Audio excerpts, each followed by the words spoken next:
It was actually today your birthday? Yes. Fantastic. 90th birthday. I didn't know about any of it. Here, a farmer up north here about 8 miles bought that thing, junked, and he restored it and immediately brought it down here and parked it.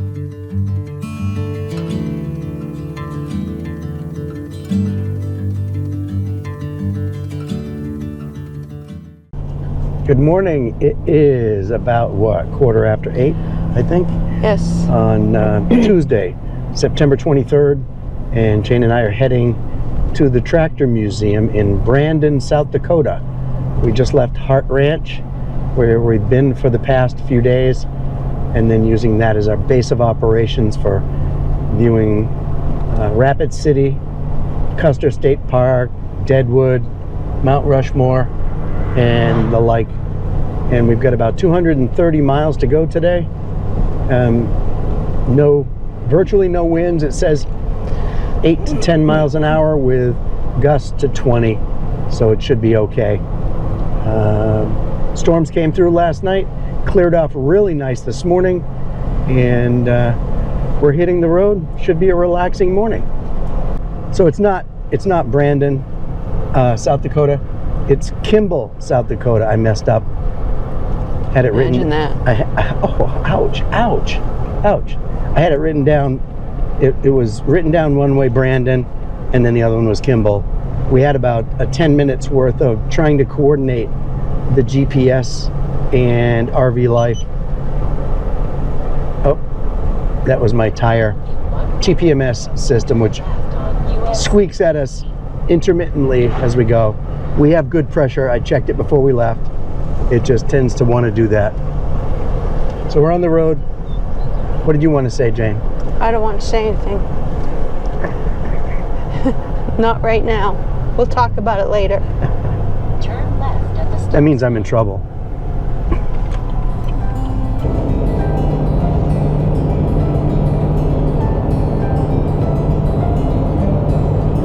Heading east, South Dakota, I-90. This is it. We're on the way back to New Hampshire. This is, I think we got what, 6 more days? Yeah. 6 more days to get back to New Hampshire. So we've got each stop now is one single overnight. A few harvest hosts, a couple campgrounds, and then we're back home. We're at the last stop is actually going to be at Spacious Skies in Henniker, New Hampshire.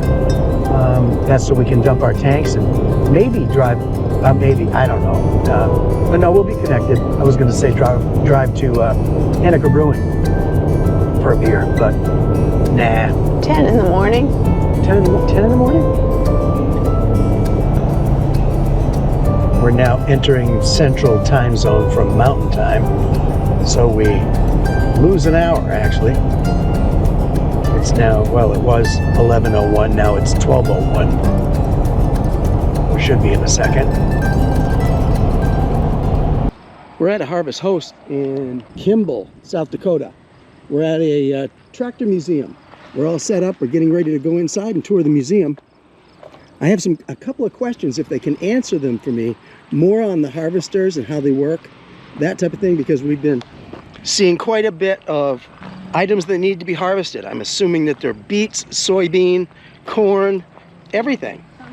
Sunflower. Yeah, sunflowers. How do they get the fields? I mean, you're talking 200 acres of sunflowers. How do they harvest them? They don't have people just out there picking them. I mean, this is a major undertaking. So, I know, crickets. Nope, crickets. Actually, they're not crickets, they're grasshoppers. Take that back. Oh, yeah. Grasshoppers. Grasshoppers. They're having his 90th birthday party here. Yes, yes. Hopefully we won't interrupt them too much. But yeah, when we pulled in, they were having a 90th birthday party. Oh, really? It was actually today your birthday? Yes. Fantastic. 90th I didn't birthday. know about any of this horse shit going on. I was getting birthday cards in the mail from various states, even Florida. I wonder how Wow. the heck did they know? But, The word got out. number 1 building. Yeah. And Now, how long did it take to collect all of these? I was going to say. Well, we started this thing about 20 years ago, but just a couple of buildings, just a bunch of farmers got together. And pretty soon, people started dragging stuff in, put another building, they drug more in, Get a put little another more building. organized, huh? And this year we put up a brand new building, 60 foot long, but there isn't anything in it yet. Well, then you got to fill it. Don't worry, it'll be filled. Yeah. There's the grasshoppers, John. Oh, yeah. We noticed a few. We noticed a few outside, a few grasshoppers. Yeah, this country's noted for grasshoppers in the summertime. If it's a wet year, you don't see them. It's a dry year, you see. A lot of tourists that come through here don't know, like Easterners or Californians. They drive through this country and think it's a poor country, but it's not a poor country. Oh, no. I know. There's few people live here and a lot of land to It's wonderful. Now, for instance, this tractor here, a farmer up north here, about 8 miles, bought that thing, junk, and he restored it and immediately brought it down here and parked it. No kidding. Wow. Now, a poor man don't do that. No, no. No. No. You are right. Yeah. Wow, pretty nice. You got it all arranged and organized, really nice. Yeah. This is a hay baler that's never been in the field. Oh, Really? Yeah, we had a farmer south of town. He heard they were going to quit making them, so he went and bought a brand new one and put it in the shed oh, come on. and just parked it. And then they come out with different style of hay balers, so we just brought this one up here and parked it. Yeah, Alice Chalmers 40 company years. made them. They made a bale that weighed about 30 pounds. You could actually take a pitchfork and Yeah, pick it up. yeah. Yeah. Well, when we used, in New Hampshire, we used to have the little tiny rectangular bales. They're about 40 pounds apiece. And they bale them out and they pump them out. And matter of fact, until I was about 30 years old, I'd never even seen the round bales. Well, see, the trouble with that kind of stuff like you're talking about out here feeding hundreds of cows. Yes, yes, You can't do that with that. right, You have to have volume, you know. right, yeah. Well, you can see it going down the road. It's not even acres, you're talking thousands of acres of fields. Yeah, I've got 2,000. Yeah, Okay. In the 30s, 1930s, if you sent $195 to serve Roebuck, they would send you a frame. Then you took a Model A car. oh, no and- kidding. And stripped it down, put the engine, transmission, the rear end in there, you had a tractor. $195. And that was big money back then, too. Yeah, well, a lot of people didn't have $195. Right, right, yep, Excuse us one second. yes. Edgar, this is Edgar. Happy birthday. Excellent. He just came in off the road. I Yeah. went, he lives not far from me. He took me down to his workshop, space bar.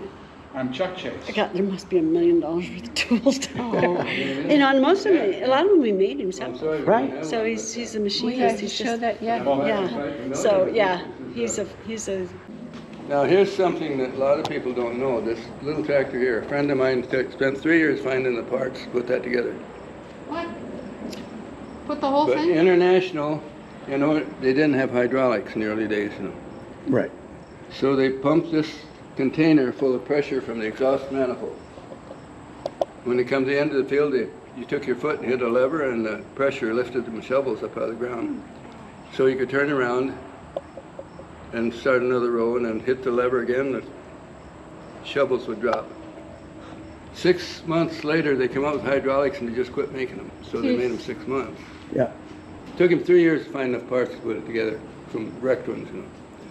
All right, is there any order to go in here? Yeah, you can pick any building here Walk wherever you want. and zigzag around. You got another building or two Yep. over here. Okay. That's the new building, but on the other side of that building is the blacksmith shop. Yep. That's right, yeah.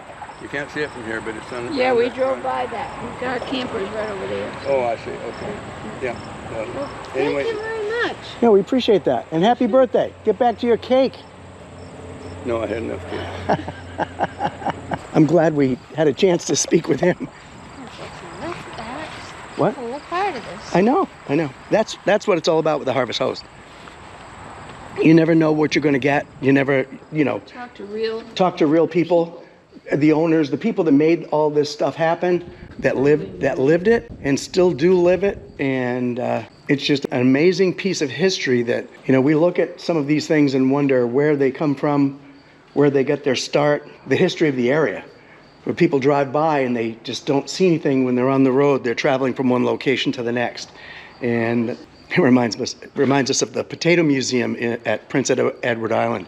You can put a link up in the corner so you can actually check that one out too. But that's the potato museum that Jane didn't want to go to initially. And then of course, because it was such a historic thing, we needed to stop by and see it. Just like this. You know, 1975 Huffy. How many people remember a little stingray zooming around on those in our yards?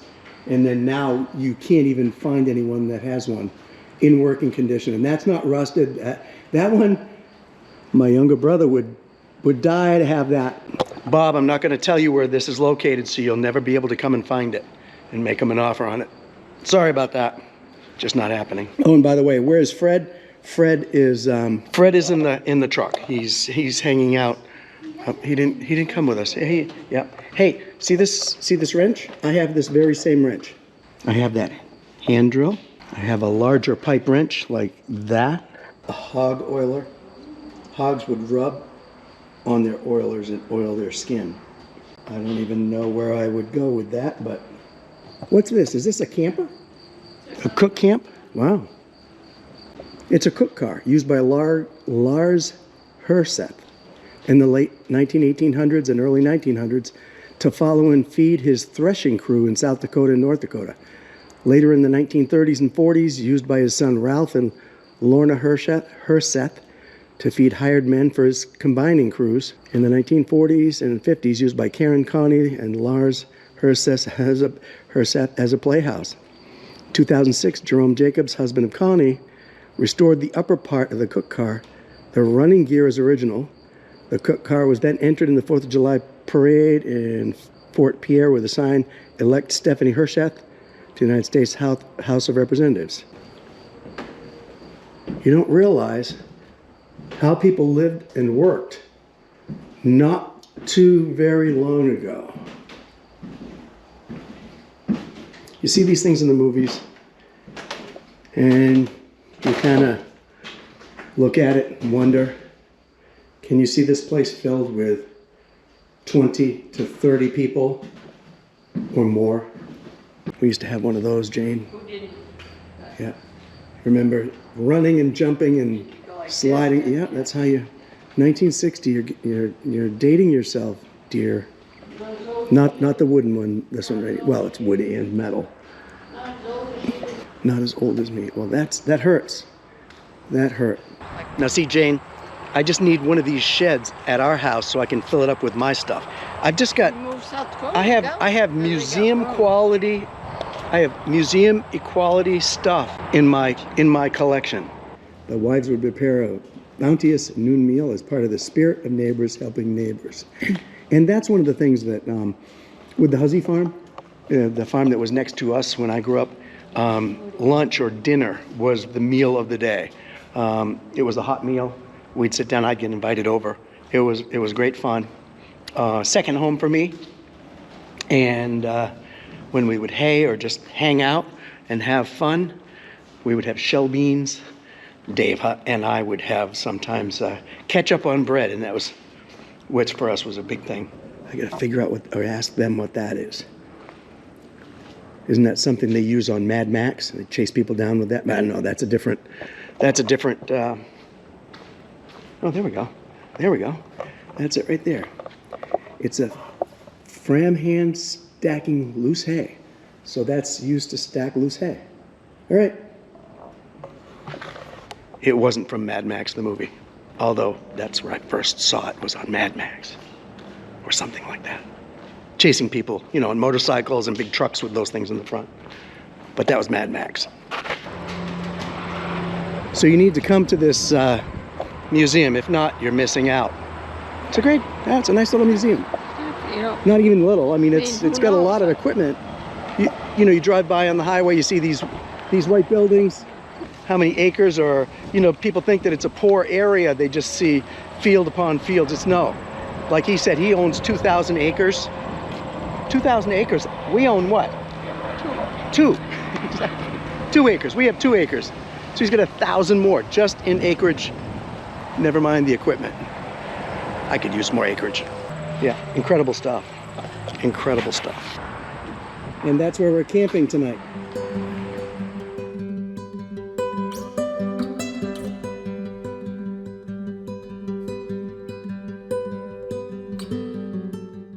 So, John wants to talk this morning. Hurry up, we gotta get there. The road's not gonna look any different than it does right now.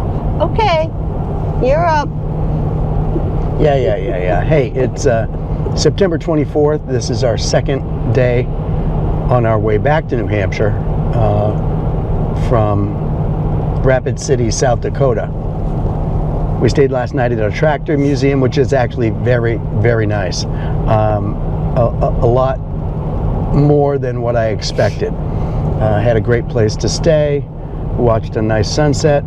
The rains missed us for the most part, and we got a chance to see some rain clouds pass by. So today's September 24th, and I'm not sure whether this is the 27th or 28th day of our trip. I've written it down someplace, but we've stayed at so many campgrounds, we've done so many things, and every day has been different. So that's been exciting. I'm glad I wrote things down in a journal, because otherwise I won't remember. And we tried yesterday to, as we were driving to this stop, to the tractor museum, we tried to actually think of all the places we stopped in the order we did, and each one of us forgot. Each one of us failed. That's right, failed. We didn't just forget, we failed.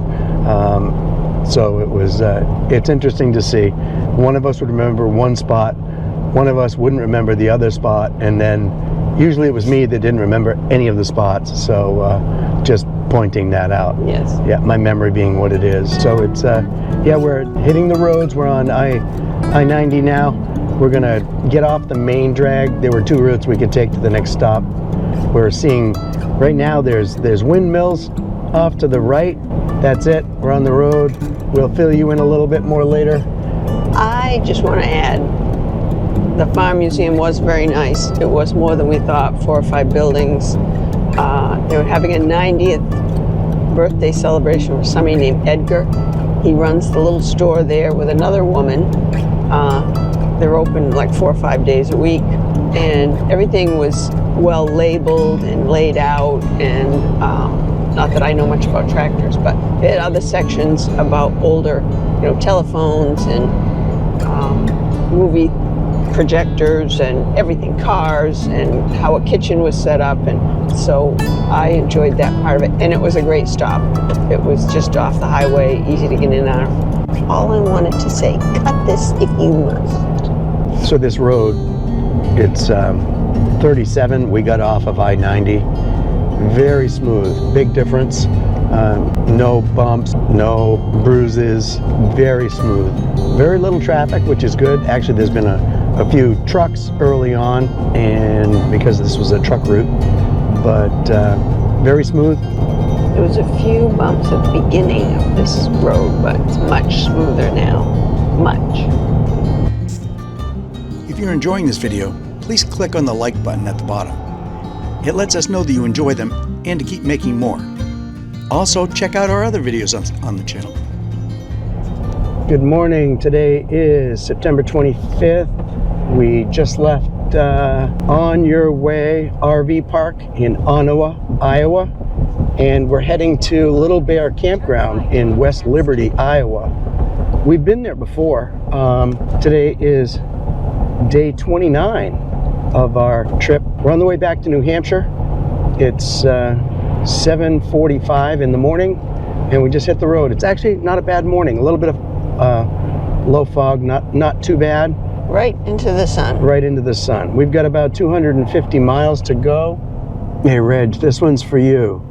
$2.79 for gas. We're in Ute, Iowa. UTE. UTE. And if you haven't already, please consider subscribing.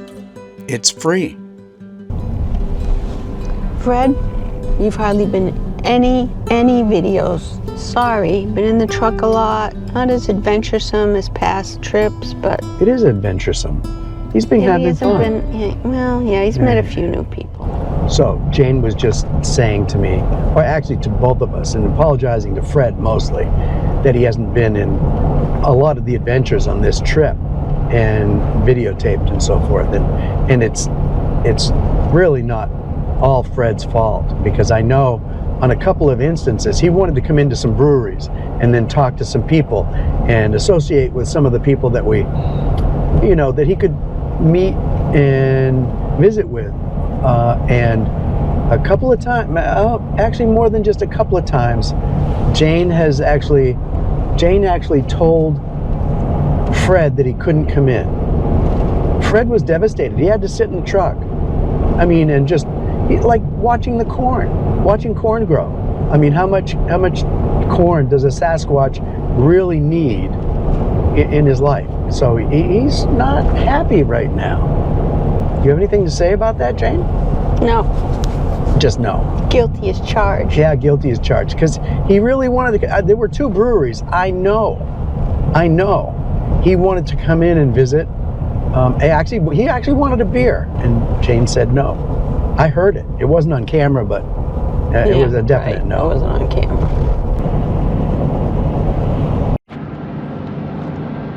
So Mike is guiding us to Site 15, Jane says. We stayed here before 2 years ago when we were headed out. Fred, I get it. You want to relax. You've been all pent up for a couple of days now. But you were the one that didn't want to go in. Well, actually, Jane was the one that didn't want you going into the brewery. Nothing. People are watching you talk. That's all right. Fred, at least you could have waited until Jane and I got our chairs out. A little selfish, don't you think? I'm just saying. Okay, I'll get a beer for you later. Okay, I get it. Fred, you stole my popcorn, but if you go after my beer, we're going to have a situation.